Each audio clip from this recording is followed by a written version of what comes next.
Hi, it's Brett, and today we are uh, finishing Security Culture, a handbook for activists. Everything you ever wanted to know about informers and infiltrators. Infiltrators seek information on most radical groups, the return of mass mobilizations and radical actions in anti globalization, anti poverty, anti racism, and anti police brutality demonstrations, as well as declarations to continue struggling in the streets and underground, has withdrawn from the state's secret police. More infiltrators will be sent into our ranks to try to bribe, entice, or manipulate individuals.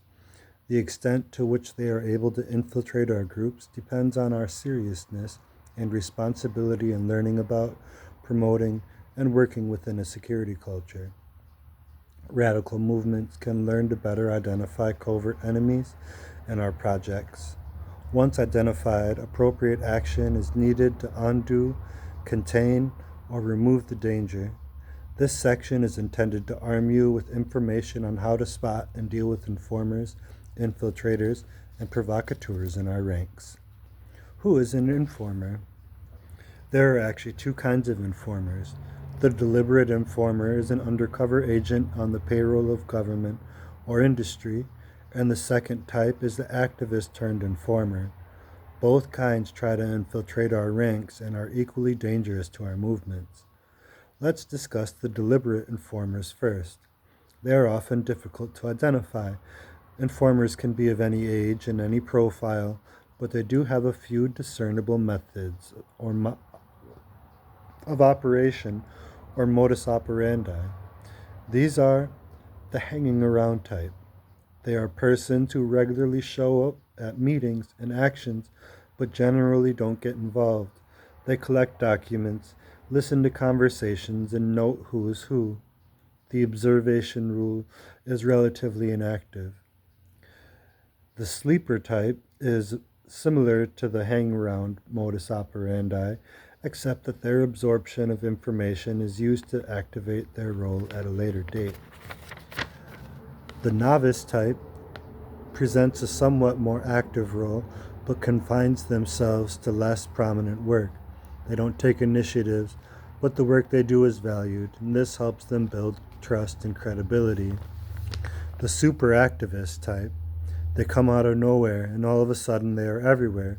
Whether it's a meeting, protest, or an action, this person will be right in the thick of it.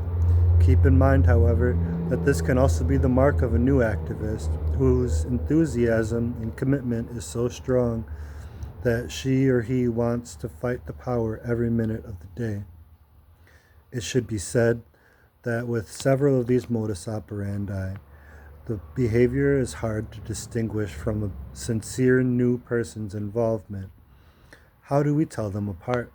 Well, a planted infiltrator will ask a lot of questions about the direct action groups, individuals, and illegal activities.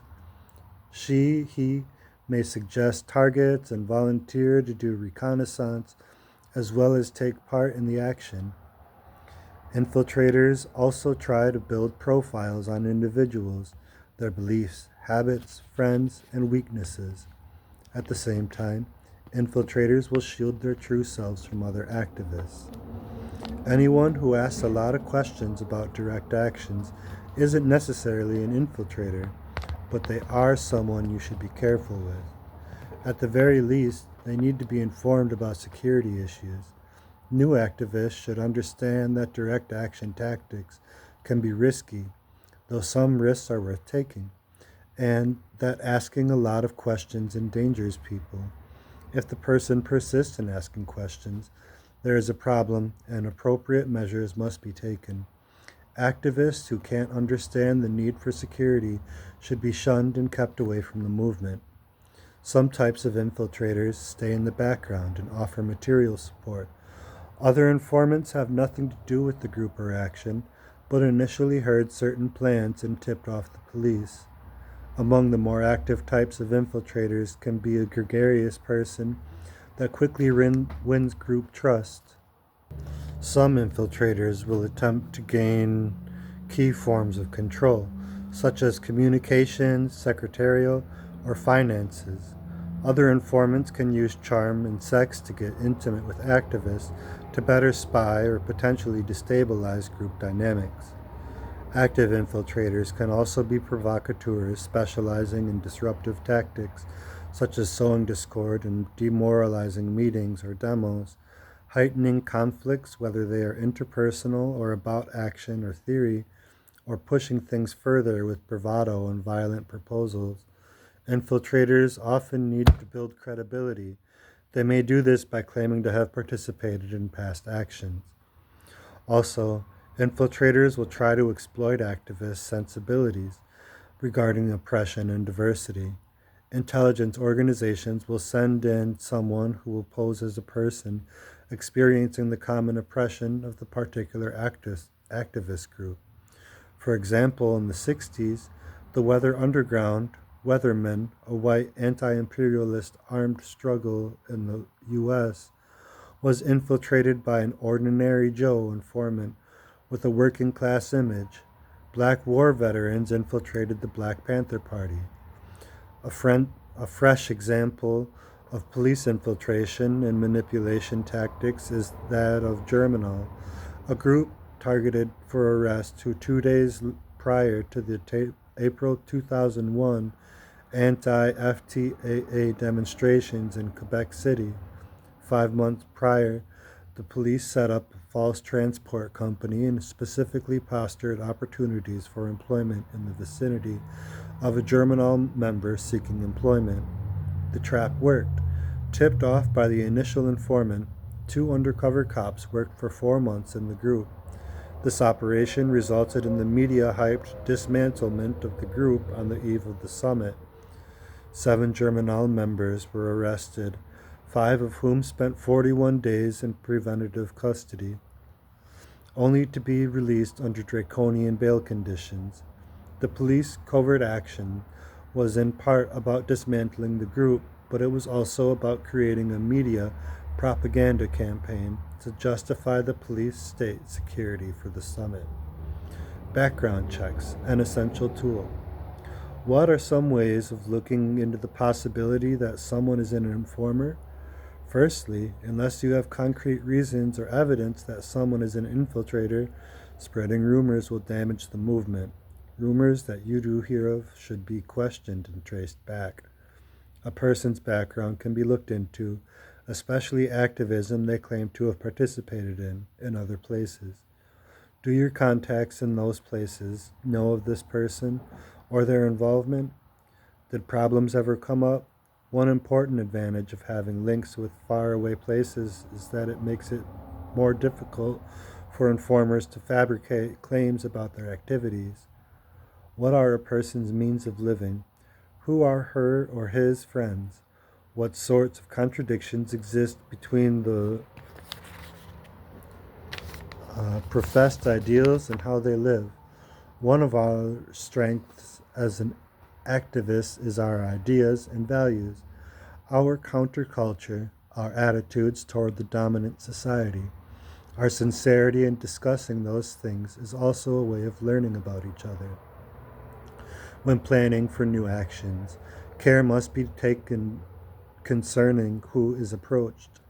As little as possible should be said about the actual action plan until a person's political philosophy, ideas about strategy, and levels of risk they are willing to engage in have been discussed on an abstract basis.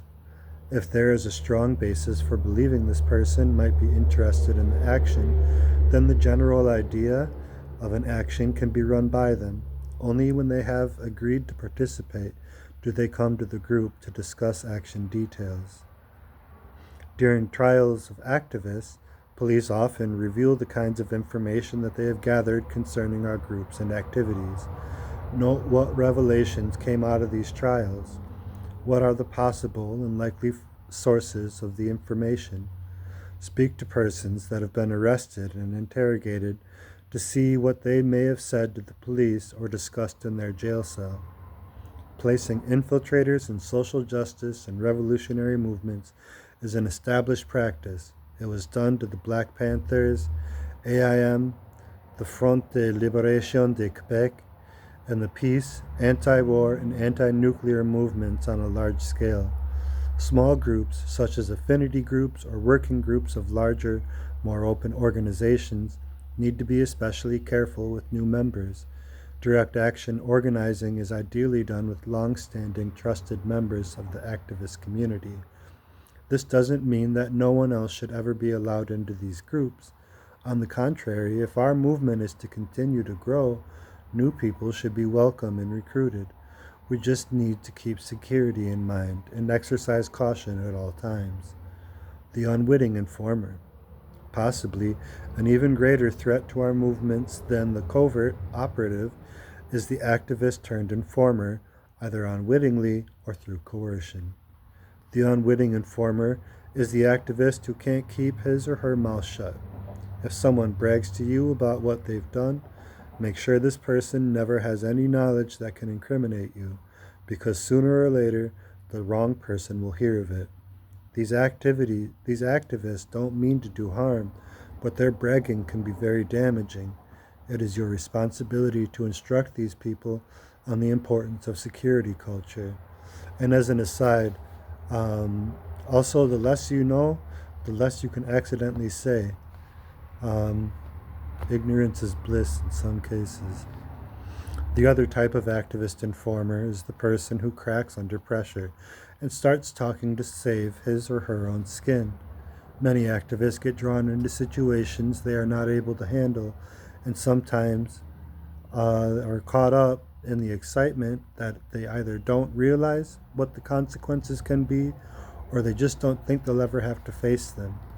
Keep in mind that the categories of planted informer and activist turned informer can and have been blurred.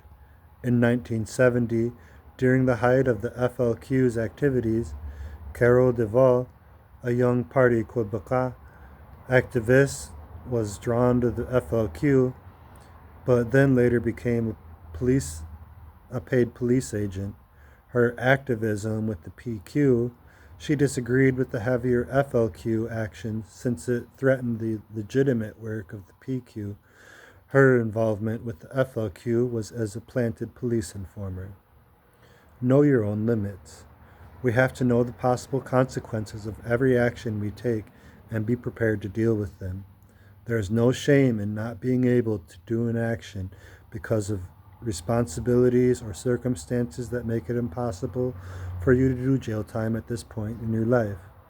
As long as capitalism and all of its evils exist, there will be resistance. In other words, there will be plenty of great actions for you to participate in when your circumstances are more favorable. If others are dependent upon you for support, you aren't willing to lose your job or drop out of school or ruin your future career, don't do the action. If you are addicted to an illicit drug and or have a lengthy criminal record, the cops will use this to pressure you for information. If you don't feel capable of detoxing under interrogation and brutality or doing a hell of a lot more time than your comrades, don't do the action.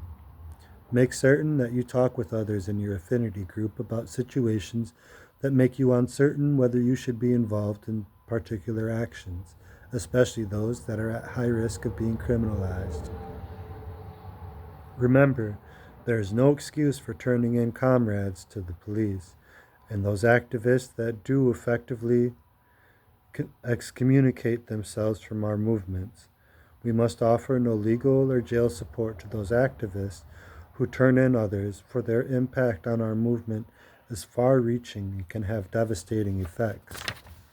Covert action other than infiltrators. Covert or special action from police and secret service is also done outside of the group, with or without infiltration.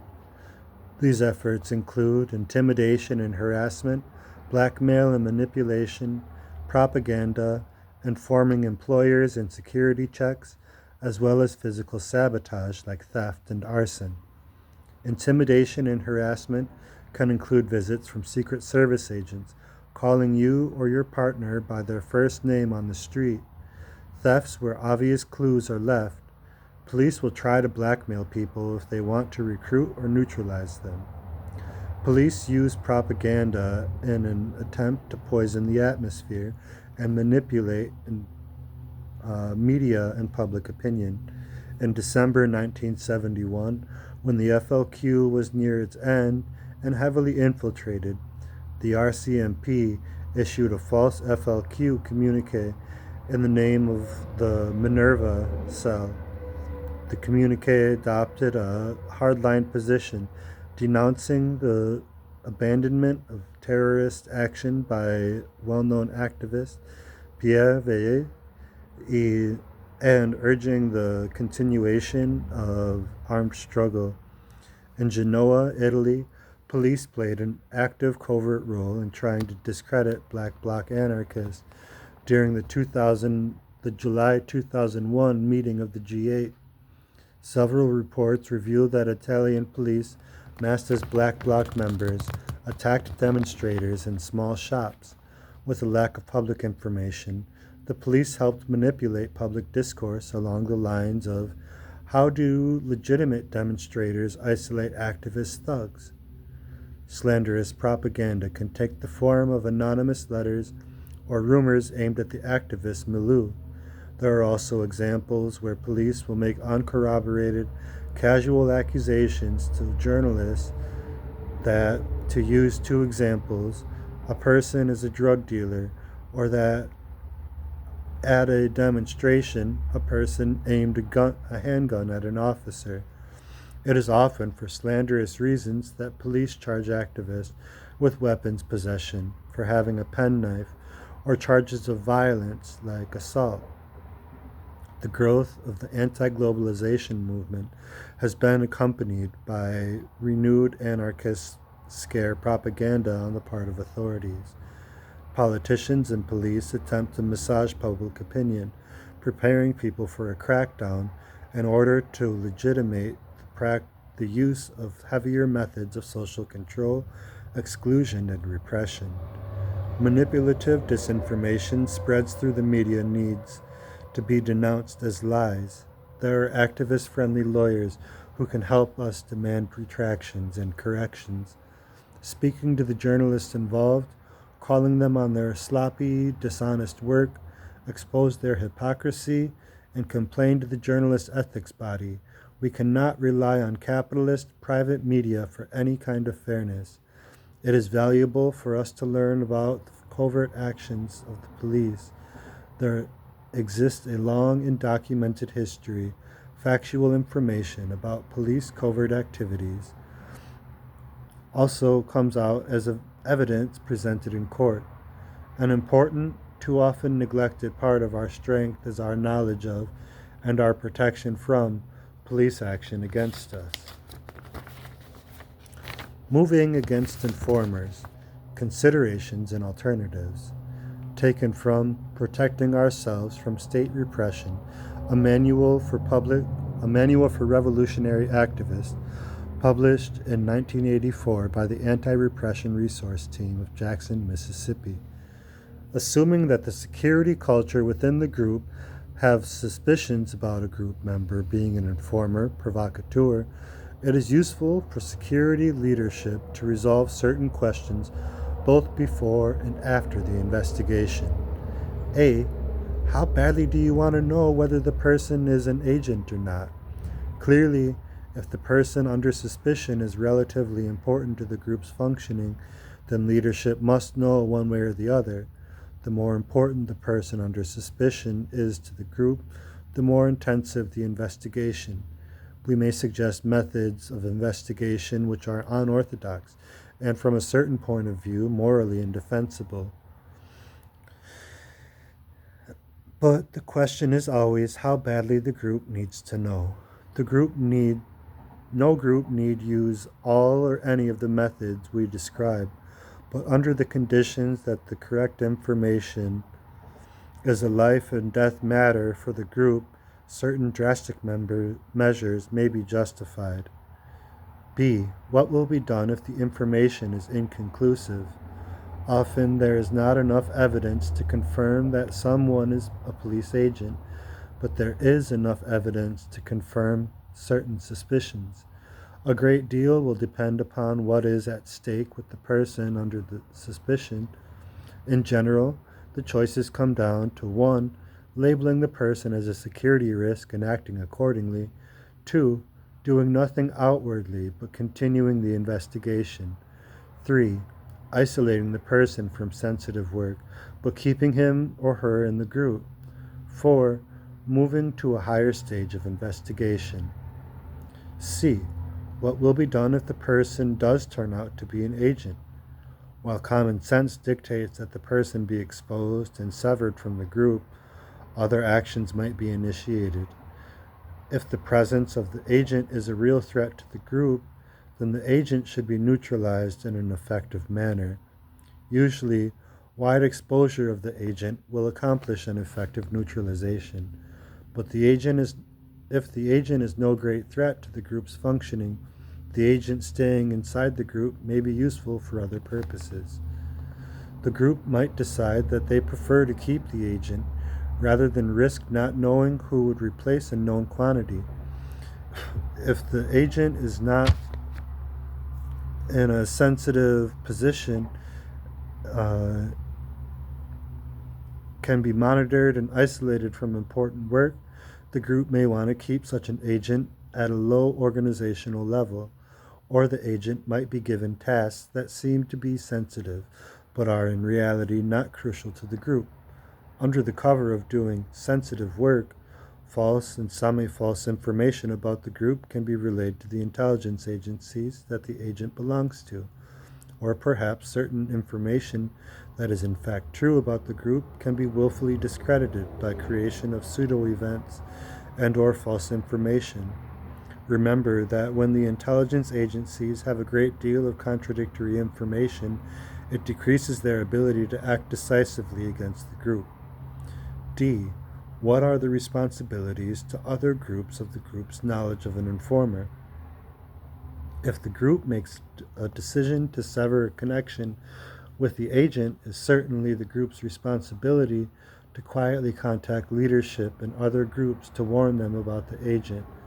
Often, public exposure is done through group's newspaper, newsletter, or journal. In this case, the news article should be sent to a wide variety of groups. The more pressing problem is the instance where there are only suspicions but not decisive evidence. Experience has shown that suspicions are taken seriously when there is a political bond that exists between persons with long movement experience. People who have been in the movement a long time and who are known to each other and trusted as dedicated movement people can convey agent suspicions that will get a favorable hearing or be readily believed. This old hands trust network is relatively independent of political points of view. Veteran leaders of rival radical organizations can freely and easily exchange information on matters of security. Your rights. 1. You don't have to talk to the police or investigators. You do not have to talk to them on the street, if you've been arrested, or even if you're in jail. Don't talk about illegal actions with fellow inmates in holding as they may be plants. 2.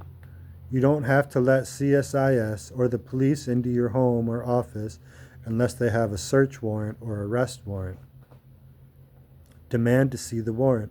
It must be specific. It must specifically describe the place to be searched and things to be seized. It must be authorized by a judge and should bear a signature. If the police do present a warrant, you do not have to tell them anything other than your name, address, and birth date. Carefully observe the officers. If you're in your own home, you're not required to stay in one room. You should take written notes of what they do, their names, badge numbers, and what agency they're from. Having friends who are present to act as witnesses, it's risky to let cops roam around alone in your place. 4. If the police try to question you or to enter your home without a warrant, just say no. The police are very skilled at getting information from people, so attempting to outwit them is very risky. You can never tell how a seemingly harmless bit of information can hurt you or someone else. 5. Anything you say to the police may be used against you and other people. Once you've been arrested, you can't talk your way out of it. Don't try to engage cops in a dialogue or respond to accusations. 6.